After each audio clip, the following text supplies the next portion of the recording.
بہرحال وہی 7 قسم کے لوگ اللہ پاک جن کو اپنے عرش کا سایہ نصیب فرمائیں گے کل قیامت کے دن، جب ہر انسان انتہائی پریشانی کے عالم میں ہوگا، پریشانی کے حالت میں ہوگا، تمام انسانوں کا مجمع ہوگا، یہاں تک کہ انبیاء، نبی جو اللہ رب العزت کے بہت قریب لوگ ہیں، اللہ رب العزت کے پسندیدہ لوگ ہیں، وہ بھی سجدے میں گرے ہوئے ہوں گے، وہ بھی کسی کی طرف نہیں دیکھیں گے۔ اس روز سب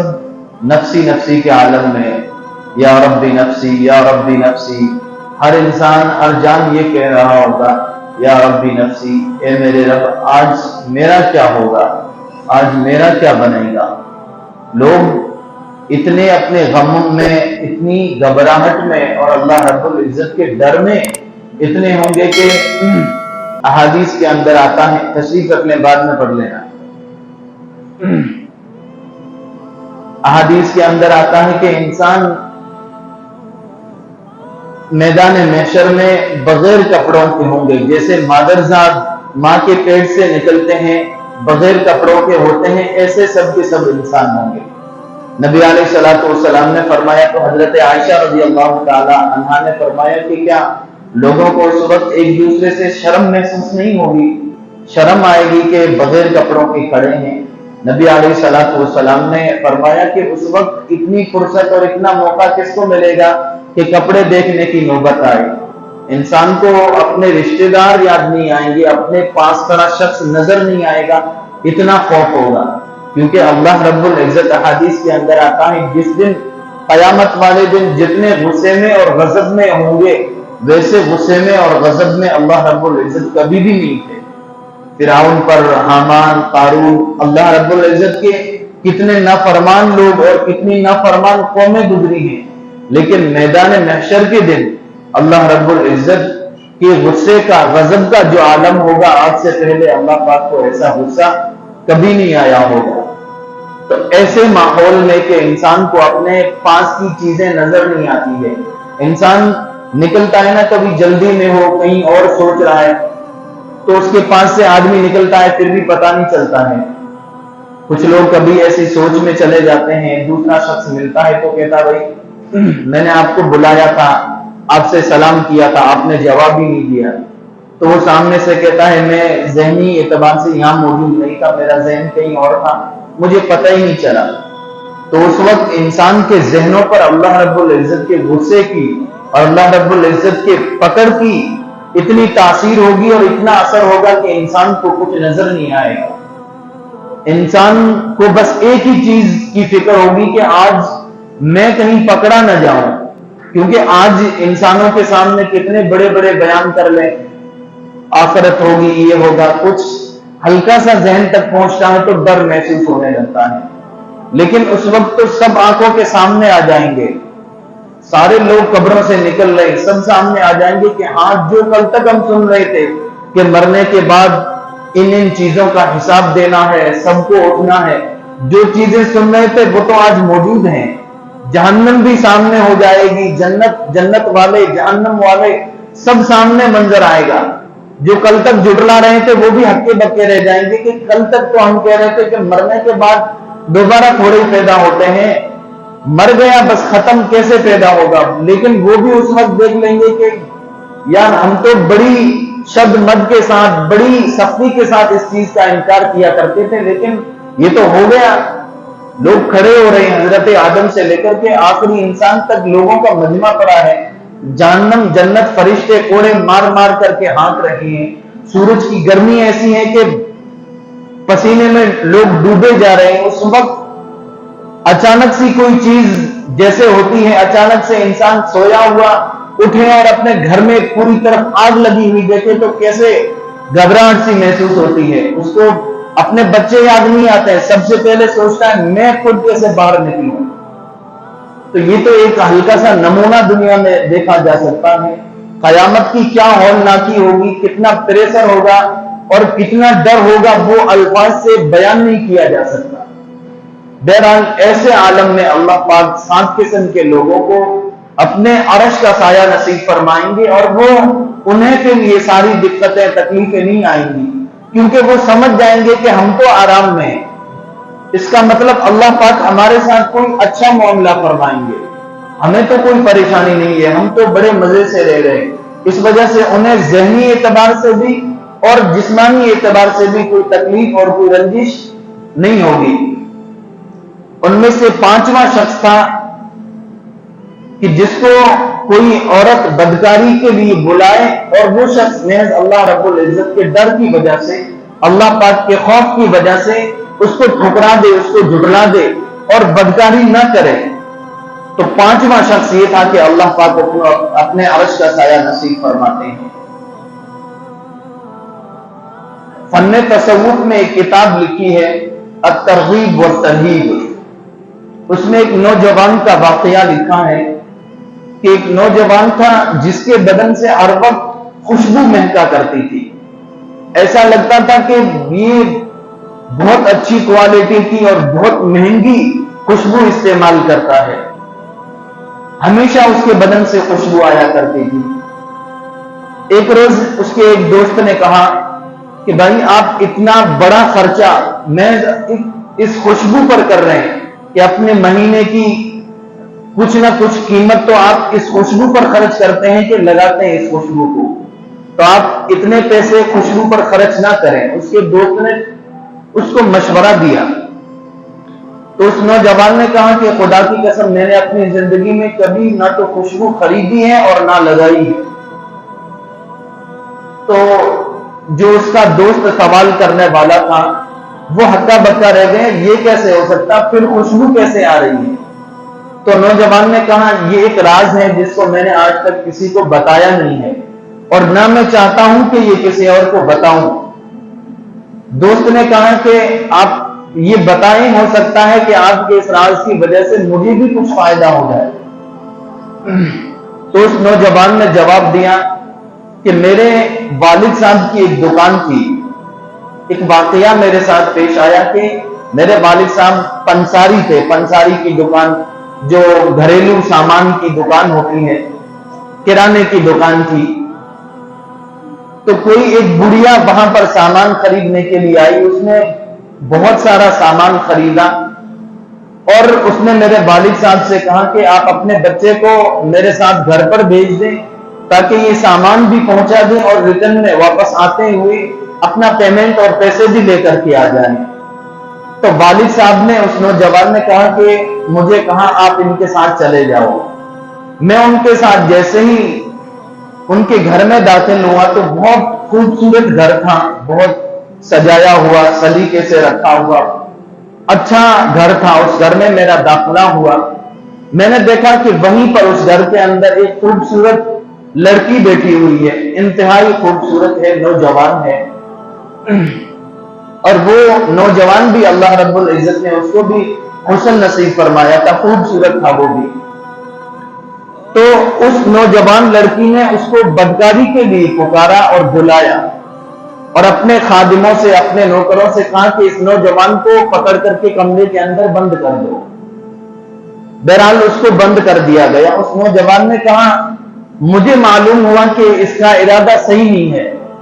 تو اس وقت میں کیا کروں، اکیلا تھا۔ تو اس کے دل میں اللہ پاک نے ایک بات ڈالی، چونکہ وہ گناہ سے بچنا چاہتا تھا، اس وجہ سے اس کے دل میں اللہ پاک نے ایک بات ڈالی۔ اس نے لڑکی سے کہا کہ مجھے استنجے کی ضرورت ہے، سخت میں استنجا کرنا چاہتا ہوں۔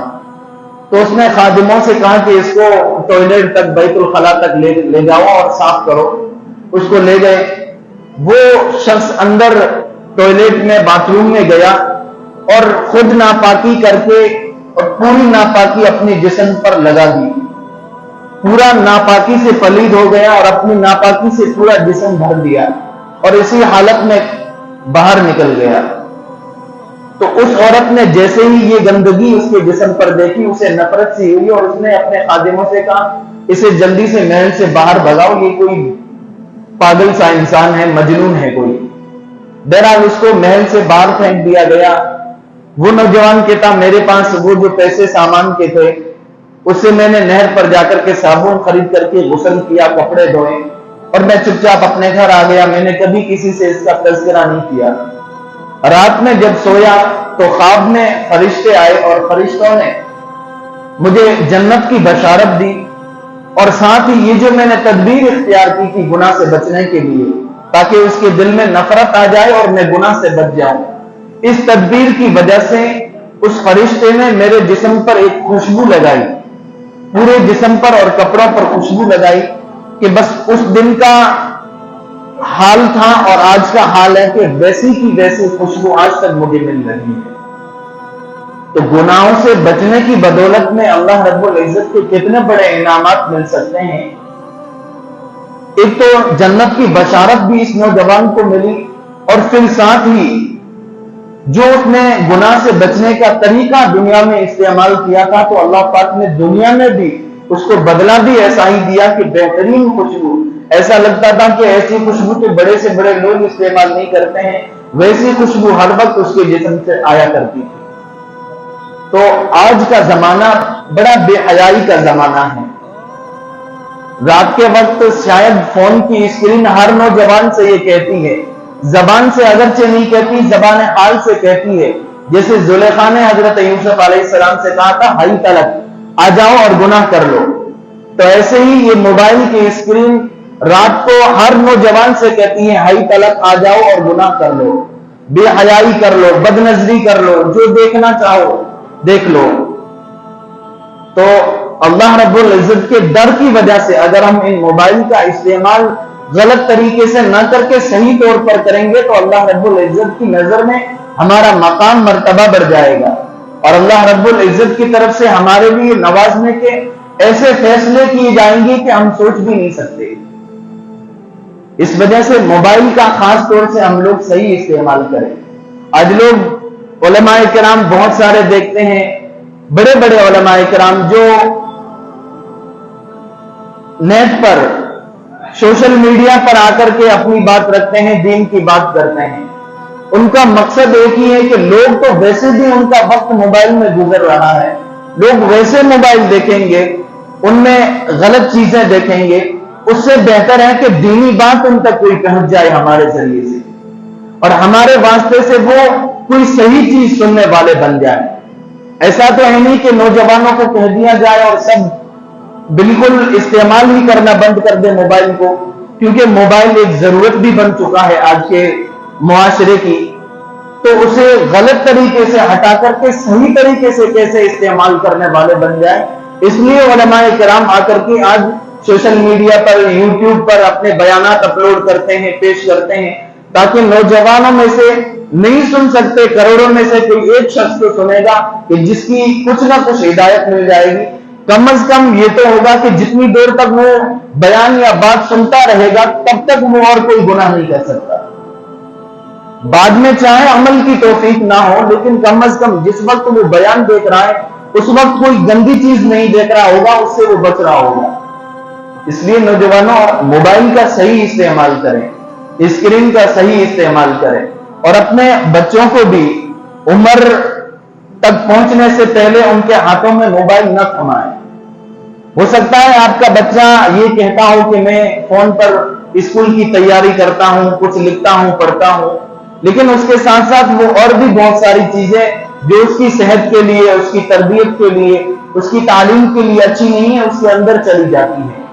تو خود بھی بہت احتیاط کے ساتھ موبائل کا استعمال کریں، صحیح چیزوں میں استعمال کریں، اور اپنی اولاد، اپنے جو چھوٹے ہیں انہیں ہدایات بھی کریں اور ان کو موبائل ہاتھوں میں نہ تھمائیں۔ جتنی زیادہ کوشش کر سکتے ہو ان سے موبائل کی دنیا سے دور رکھنے کی کوشش کریں۔ بہرحال یہ واقعہ میں نے سنایا تھا، تو یہ کوئی ضروری نہیں کہ عورت ہی بلائے، ہر گناہ سے محض انسان اللہ رب العزت کے ڈر کی وجہ سے اس گناہ کو چھوڑ دیتا ہے یا اس گناہ میں نہیں پڑتا ہے تو اللہ پاک کی طرف سے نوازنے کے فیصلے ہوتے ہیں۔ تو یہی موبائل ٹائم ہو رہا ہے بھائی، تشریف لگو نا تھوڑی دیر، 5 منٹ انشاءاللہ آخر میں دے ہی جائیں گے آپ کو سنتیں پڑھنے کے لیے۔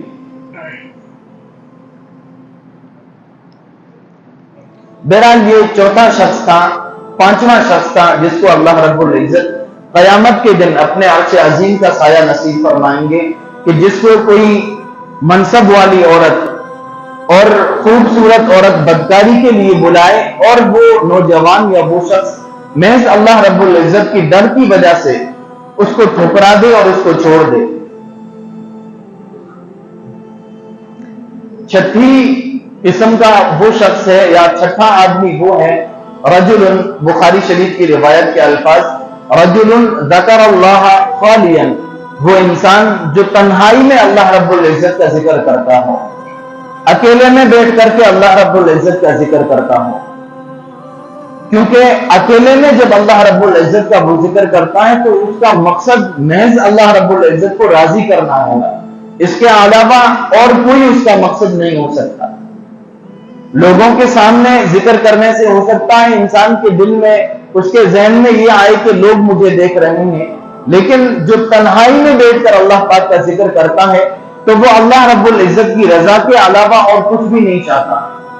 اس لیے اپنی زندگیوں میں ایک حصہ، 24 گھنٹے کی زندگی میں ایک حصہ بنائے جس میں تنہائی میں بیٹھ کر ہم اللہ رب العزت کا ذکر کریں۔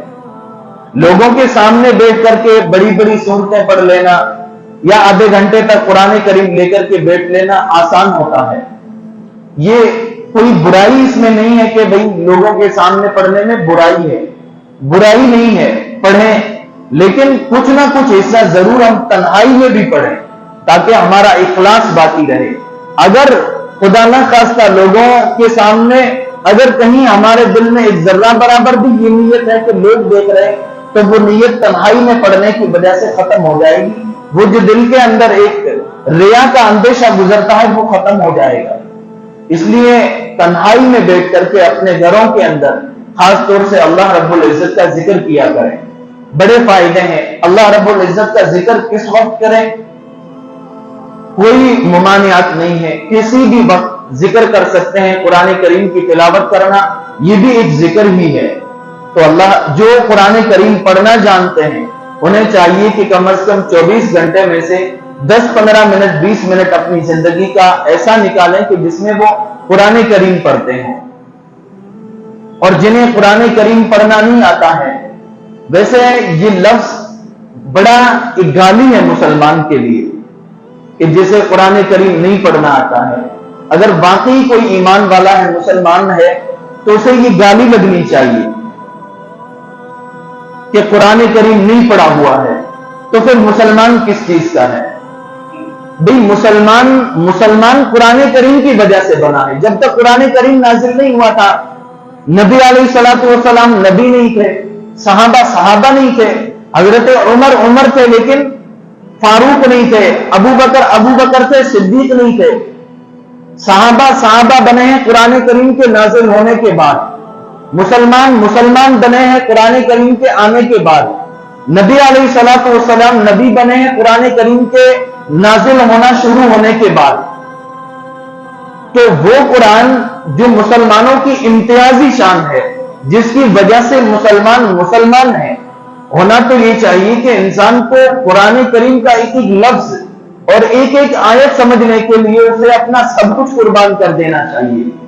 لیکن بد نصیبی یہ ہوئی کہ سمجھنا تو بہت دور کی بات، کم از کم دیکھ کر بھی نہیں پڑھ سکتے۔ دیکھو قرآن کریم دیکھ کر پڑھنا بہت آسان ہے۔ جیسے ایک ہندی لینگویج ہے، انگریزی زبان ہے، انگریزی لینگویج ہے، اس کو دیکھ کر پڑھنا کتنا آسان ہے۔ بچہ بالکل چھوٹا سا 1 سال پڑھتا ہے، دوسری تیسری کلاس میں جاتے ہی وہ ہندی فٹافٹ پڑھنا شروع کر لیتا ہے۔ تو جو ایک زبان دیکھ کر پڑھ سکتے ہیں، ویسے ہی قرآن کریم عربی زبان میں ہے،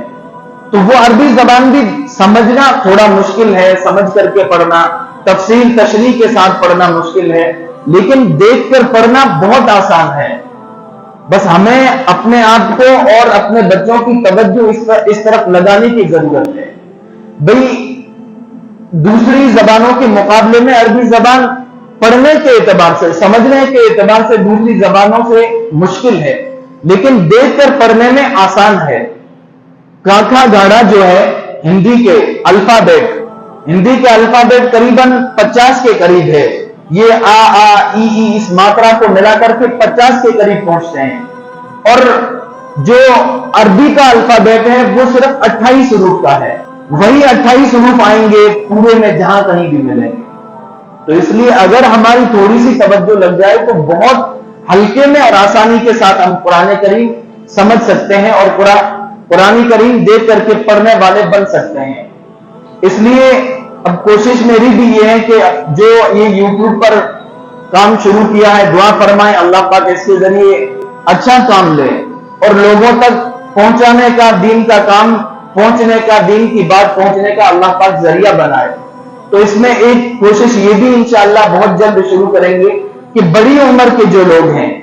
یعنی جو مستقل طور پر استاذ کے سامنے بیٹھ کر کے پڑھنے کے ان کے پاس وقت نہیں ہے، کام کاج میں لگ چکے ہیں، ان کے لیے آسانی کے ساتھ کیسے قرآن کریم دیکھ کر کے پڑھنا آسان ہو سکتا ہے، اس کے لیے 1 مہینے کا کورس رہے گا انشاءاللہ، وہ ہم اپلوڈ کریں گے. بہت آسان ہو جائے گا قرآن کریم سیکھنا، لیکن کم از کم دل میں نیت ہو تو پھر آسان ہوگا. دل میں نیت ہی نہیں ہے تو چاہے کچھ بھی کر دو، کچھ بھی آسان نہیں ہے. پانی اٹھا کر کے پینا بھی مشکل نہیں. بچے ہوتے ہیں نا، چھوٹے چھوٹے بچے، کبھی گلاس ان کے پاس پڑی رہتی ہے لیکن بچے کے دل میں نیت نہیں ہے کہ میں اٹھا کر کے پی لوں. وہ بچہ 1 گھنٹے تک مسلسل پانی کے لیے روتا رہتا ہے کہ امی آ کر کے مجھے گلاس اٹھا کر کے پانی پلائے گی. اب وہ 1 گھنٹے تک رونا برداشت کر لیتا ہے لیکن 1 منٹ کی وہ گلاس اٹھانے کی زحمت دوبارہ نہیں کرتا ہے.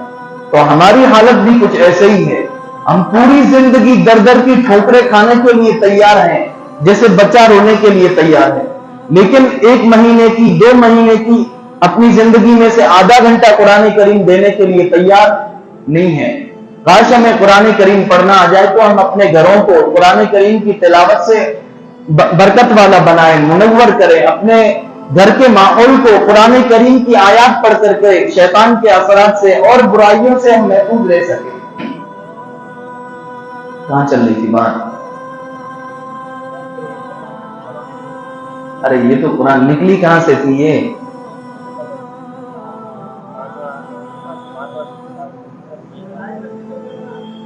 جی ہاں، تنہائی میں ذکر کرنا، اللہ رب العزت کا تنہائی میں بیٹھ کر کے ذکر کرنا، یہ ایسے شخص کو اللہ رب العزت قیامت کے دن اپنے عرش کا سایہ نصیب فرمائیں گے. بخاری شریف میں ایک روایت ہے، طبرانی شریف میں ایک روایت ہے، امام طبرانی رحمت اللہ علیہ نے معجم کبیر میں نقل فرمائی. حضرت ابو ہریرہ رضی اللہ تعالیٰ عنہ اس روایت کو نقل فرماتے ہیں. فرمایا کہ 3 آنکھیں ہیں جن پر جہنم کی آگ اور جہنم کا عذاب حرام ہو جاتا ہے. ان میں سے ایک آنکھ وہ ہے جو اللہ رب العزت کے خوف کی وجہ سے جس آنکھ سے آنسو کا قطرہ یا آنکھ سے پانی نکلا ہو تو اللہ پاک اس آنکھ کے اوپر جہنم کی آگ حرام فرما دیتے ہیں. تو اس کا یہ مطلب نہیں ہے کہ آنکھ تو جنت میں رہے گی اور باقی پورا انسان جہنم میں. آنکھ پر جہنم حرام ہے اس کا مطلب نہیں کہ پورا انسان کے اوپر جہنم حرام ہے، پھر وہ انسان جہنم میں نہیں جا سکتا.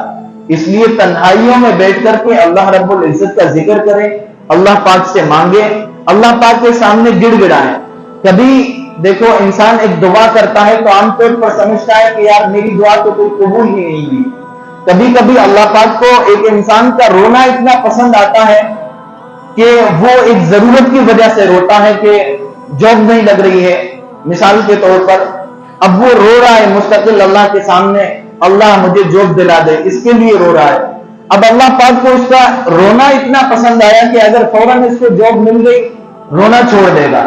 اور میں چاہتا ہوں کہ یہ میرے سامنے روئے، تو اللہ پاک کچھ دنوں تک اور اس کو رلاتے ہیں تاکہ دیکھ کر کے اور رحم آئے. لیکن پھر جب اللہ پاک نوازتے ہیں تو ایک ساتھ نوازتے ہیں. دیکھو یہ شاید میں نے پہلے بھی بتایا تھا کہ دعا کے قبول ہونے کی الگ الگ نوعیتیں ہوتی ہے، الگ الگ کیفیت ہوتی ہے.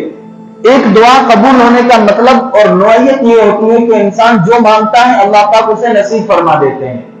یہ ایک نوعیت ہے دعا کے قبول ہونے کی. دوسری نوعیت یہ ہوتی ہے کہ انسان جو چیز مانگتا ہے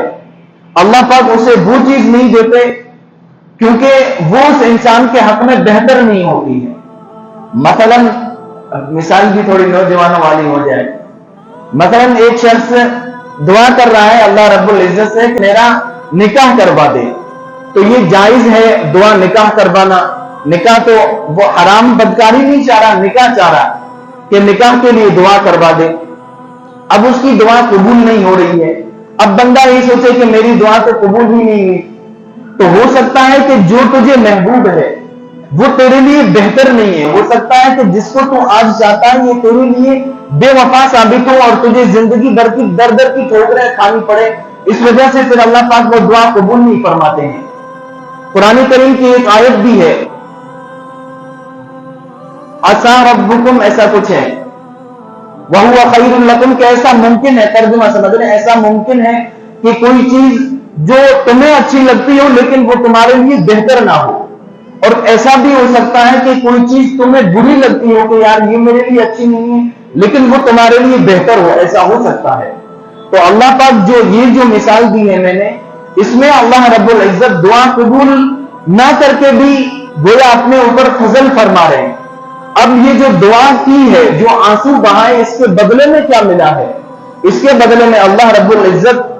جو تقدیر میں اس کی طرف مصیبتیں آنے والی ہیں، جو اس کے مقدر میں لکھی ہوئی ہے کہ جو اس کو تکلیفیں مصیبتیں ملنی ہے، وہ بیماری کی شکل میں ہو یا کسی حادثے کی شکل میں ہو اور کسی غم کی شکل میں ہو، تو اللہ پاک وہ مصیبتیں اس دعا کی برکت سے ہٹا دیتے ہیں. تو دوسری دعا کے قبول ہونے کا مطلب یہ ہے کہ اللہ پاک وہ چیز نہ دے کر کے جو برائیاں اور مصیبتیں آنے والی ہوتی ہیں ان کو ختم فرماتے ہیں. اور تیسری دعا کا قبول ہونے کا مطلب یہ ہوتا ہے، یہ دونوں چیزیں اس میں نہیں ہوتی ہے، لیکن کل قیامت کے دن مرنے کے بعد اللہ رب العزت اس دعا کا بدلہ اتنا زیادہ نصیب فرمائیں گے. احادیث کے اندر آتا ہے کہ جن لوگوں کی دعائیں دنیا میں قبول ہو گئی ہوں گی، وہ لوگ ایسے لوگوں کو جب قیامت میں دیکھیں گے کہ دعاؤں کا بدلہ مل رہا ہے. دنیا میں انہیں کوئی بدلہ اس دعا کا نہیں ملا تھا، آج قیامت کے دن مل رہا ہے. تو پھر جن کی دعائیں قبول ہوئی ہوں گی وہ تمنا کریں گے کہ کاش ہماری کوئی بھی دعا دنیا میں قبول نہ ہوتی اور اس کا بدلہ آج ہمیں ملتا. تو یہ اللہ رب العزت کے سامنے رونے سے، گڑ گڑانے سے، اللہ پاک سے مانگنے سے، اگر ہمیں کوئی چیز ہاتھوں ہاتھ نہیں ملنی تو یہ نہ سمجھے کہ ہماری دعائیں قبول نہیں ہوئی ہے. اللہ رب العزت ایسا ہو نہیں سکتا کہ اللہ رب العزت نے قرآن کریم میں ایسی بہت ساری آیات بیان فرمائی ہے کہ اللہ پاک کوشش کرنے والوں کی، محنت کرنے والوں کی لا یضیع اجر المحسنین، بھلائی کرنے والوں کے اجر کو اللہ پاک ضائع نہیں کرتے ہیں، محنت کرنے والوں کی محنت کو اللہ پاک ضائع نہیں کرتے ہیں. تو ہماری محنت اللہ پاک کیسے ضائع کریں گے؟ بالکل بھی ہمارا رونا یا اللہ پاک کے سامنے ہماری جو بھی نیکی کی ہوئی ہے اللہ پاک اس کو کبھی بھی ضائع نہیں کریں گے، وہ ہمیں بہتر بدلے کی صورت میں ضرور ملے گی. بہرحال آپ علیہ الصلوۃ والسلام نے فرمایا کہ وہ آنکھ جو اللہ رب العزت کے خوف کی وجہ سے، خشیت کی وجہ سے، ڈر کی وجہ سے جس نے آنسو بہایا ہوگا، اس آنکھ کے اوپر جہنم حرام ہے. ترمذی شریف میں ایک روایت ہے، نبی علیہ الصلوۃ والسلام نے فرمایا کہ بکری کے دودھ سے یا تھن سے نکلا ہوا دودھ واپس تھن کے اندر جانا تو ممکن ہے، یہ بھی کوئی آسان کام نہیں ہے کہ دودھ تھن سے نکال کر کے اس کے اندر ڈال دے، بہت مشکل ہے. تو نبی علیہ الصلوۃ والسلام نے فرمایا یہ تو ایک درجے میں کہیں نہ کہیں مان لیں کہ ممکن ہے تھن سے نکلا ہوا دودھ واپس تھن میں ڈال دیں، لیکن دو قسم کے ایسے لوگ ہیں کہ ان کا جہنم میں جانا بالکل بھی ممکن نہیں ہے. ایک اللہ کے راستے میں جس کو گرد و غبار لگا ہو، چاہے وہ طالب علمی کے زمانے میں پڑھتے وقت لگا ہو یا مسجد کو آباد کرنے میں، مدرسے کو آباد کرنے کی کوشش میں دھول، پریشانی، پسینہ لگا ہو، وہ بھی اس میں داخل ہے. اصل جو پہلے طور پر ہے وہ جہاد اس کا مطلب ہے. جہاد میں کوئی اس کو تکلیف، گرد و غبار لگی ہو، بہرحال اللہ کے کسی بھی راستے میں جس کو گرد و غبار یا کوئی چیز لگی ہو تو اس شخص کا جہنم میں جانا ممکن نہیں ہے. دودھ کا تھن میں واپس جانا ممکن ہے لیکن اس کا جانا ممکن نہیں ہے. اور دوسرا وہ شخص کے جس کا آنکھوں سے اللہ رب العزت کے خوف کی وجہ سے، اللہ کے ڈر کی وجہ سے، اللہ کی یاد میں آنکھ سے آنسو نکلے ہو، اس کا جہنم میں جانا بالکل بھی ممکن نہیں ہے. تو یہ 7 قسم کے لوگ آج تک ہمارے سامنے جن کا ذکر آیا ہے. ہم لوگ کوشش کریں کہ پہلی اولین کوشش تو یہ کریں کہ یہ 7 صفات اپنے اندر پیدا کریں. اگر 7 صفات نہیں پیدا کر سکتے تو پھر کم از کم کوئی ایک صفت تو اپنے اندر خاص ضرور پیدا کریں کہ یہ صفت ہماری زندگی سے کبھی بھی ختم نہیں ہو سکتی۔ اللہ پاک ہم سب کو عمل کی توفیق نصیب فرمائے۔ وآخر دعوانا